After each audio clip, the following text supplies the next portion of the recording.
Today on my show, I got Swole Productions. What's up, sis? Welcome to the show, Mr. Get Silly, Wobble Wobble. Thanks for joining us. Man, let me sit down. So thank you for joining us today on the show. I want you to go ahead and I want you to introduce yourself because we want to get everybody tapped in with you. Like, what do you do? You know, what you're about. I know what you do, but we want everybody to know what you do. Man, I'm sitting here chilling with my sister Cassandra, man, Divine Inc. LLC, man, and my name is Jonathan Bashan Dumas, man, and I came from a humble town called Wayside, Georgia, and we're talking about getting into the groove of things as far as music. My father, he used to play drums for James Brown, and Otis Redding used to babysit me, and I used to work with them a lot. Oh, that's dope. So I had a whole family situation going on with my life. Okay, so you came, so basically you were surrounded by a long line of great musicians from a young age. Yeah, my mother, she was one of the best singers in the world. Okay, so... And a minister. You know, that's so crazy. Usually most people that's very high talented, they usually come from homes that has dads or moms that are ministry or in the church. So walk us through, like, give us like a picture, like in our head, like how did you get started in music? Because I know you came from a long lines of friends and families that are musicians. It was crazy, man.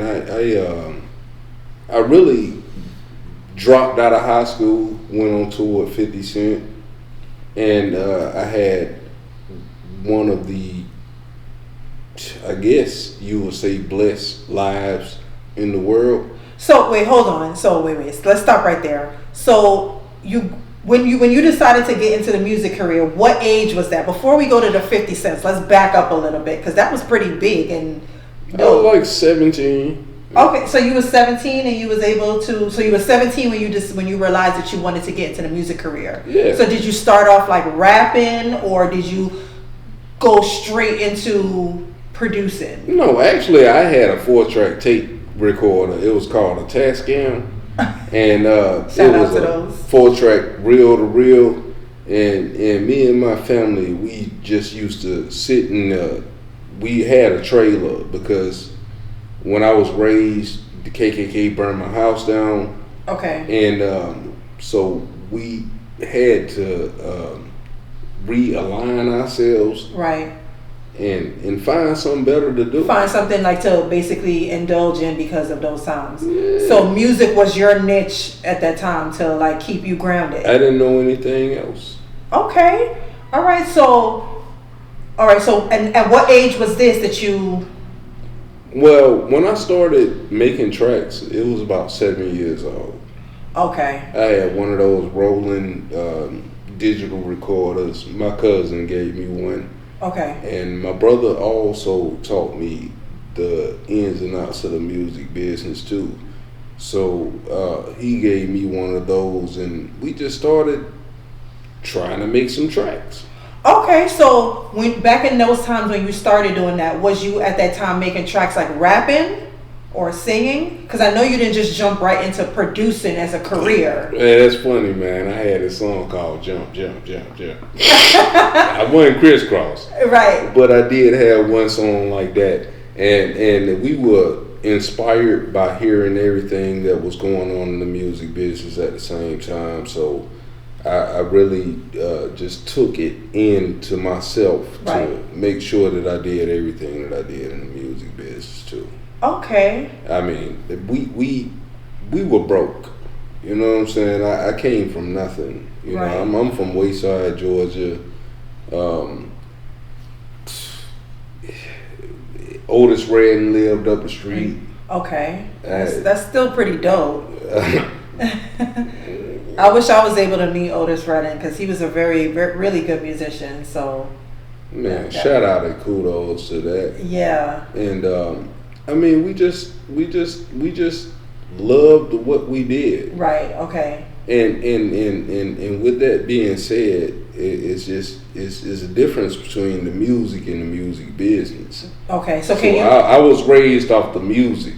Okay, so can you give us a little bit of description of the difference between the music and the music business, like you said, you know, growing up with so many greats and was inspired by so many greats? Because a lot of people, you know, don't get that. You have a lot of love for music. Okay. Alright. So I mean, everybody loves music every single day, but the business of it is political. Okay. So that's what we get into. Okay. I see what you're saying. Okay. So now let's go forward. Let's go forward a little bit. So now you're 7, right? You grew up in a home with musicians. You grew up with Otis Redding and all the greats. Now you realize, okay, you love music. You're into music, right? Oh, happy birthday too. Thank you so much. Thank you. It's actually tomorrow, but thank you. All right. So now bring us to now you're 17, right? Is that when you first got your first moment to say, okay, this is what I want to do at 17? So okay, bring us to that, and now with 50 Cents. Okay, so what really happened, I mean, I was working with a lot of people with Interscope, and my cousin Hannibal Leck, he is a very prominent artist right now. Okay. And he was on tour. And what we did, we had a company called Desert Heat Promotions. I think I remember Desert Heat. Yeah. Shout out to that. I do remember that. So we had a company called Desert Heat, and we was in Arizona, Phoenix, Arizona, and California. Okay. And we did 50 Cent's first tour. We did Busta Rhymes, Lil Mo, The Clips, all types of people. We just did a little mini tour and put everybody together, and we put our heads together and just made a force. And let me stop you right there. Okay, when you put that whole force together with Busta Rhymes, 50 Cents, because I remember those times with Busta Rhymes when, you know, they had their era. So we're going back to their era right now. What at that time? What did you do? Did you produce their songs at that time, or were you managing them at that time? I was an artist and I was a promoter at the same time. Okay, so you was an artist. Yeah, I was an artist too with my cousin Hannibal Leck. I mean, he has a whole bunch of things on MTV, and I mean, you can really look him up.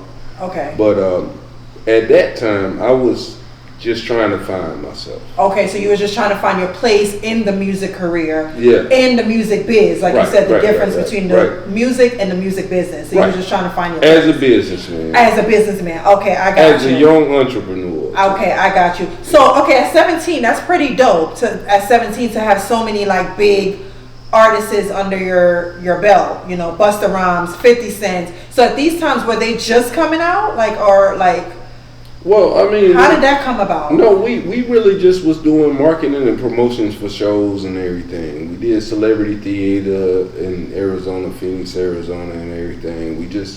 We really was trying to promote. Okay. And the purpose for that was to try to put Hannibal Leck out. Okay. My cousin. Okay. And actually, that was the blessing, because after that is what came for me.